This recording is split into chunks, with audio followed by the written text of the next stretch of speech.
भोजी तैयारी है परी एकदम डेलीशियस आ टेस्टी पोटल रसा। यही पोटल रसा तैयारी करने ना तो आमको चारुमगज दरकार, ना दही क्रीम, ना बादाम किसी भी आवश्यकता ना।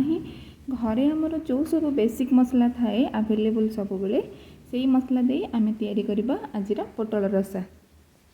तो से प्रथमे ये मुझे पोटल 300 ରୁ 400 ग्राम पाखापाखि पोटल को भलसे धोई नवा। धोई नहीं तार प्रथमे चोपा को छड़ेदबा आ तार आगपट आ पछपट एमती काटिकी ताको 4 फाड़ करदबा। मन रखिए पोटलटा को धोईदेवे प्रथमे, तापर ताको काटिबे। तापर कड़ाई रे आमे तेल दबा। तेल गरम हो सारा पर पोटल को आमे हल्का सा फ्राए कर नबा, भाजी नबा अल्प टिके। आपण चाहिले मध्य ताको छाणी पारिबे।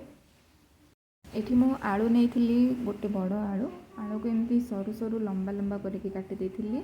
आलू को मध्य आमे कड़ाई रे अल्प टिके तेल देकी ताको मध्य हल्का सा फ्राए कर नबा। कड़ाई रे अल्प किसी तेल दबा।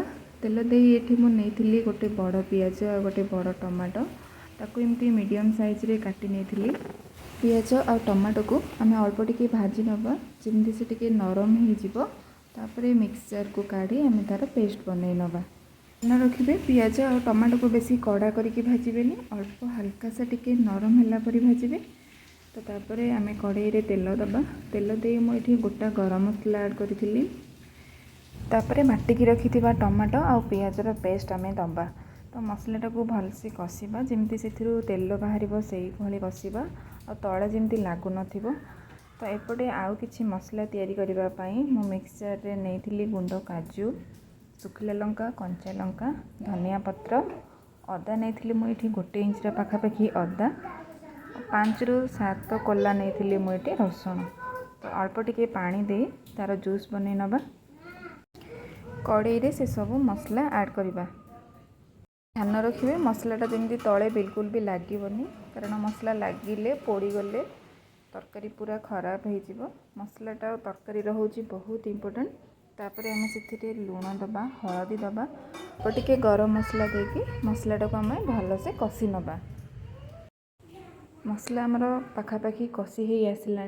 भाजिकी रखि आम आलू आ पोटल को से पकेबा।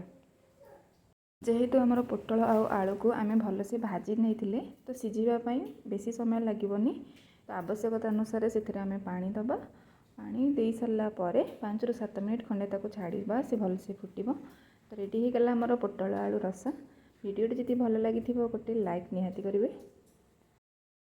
आज जदि नुआ आसी मो चैनल को ताहले सब्सक्राइब निहाती करदेवे। रही नमस्कार, जय जगन्नाथ, थैंक यू।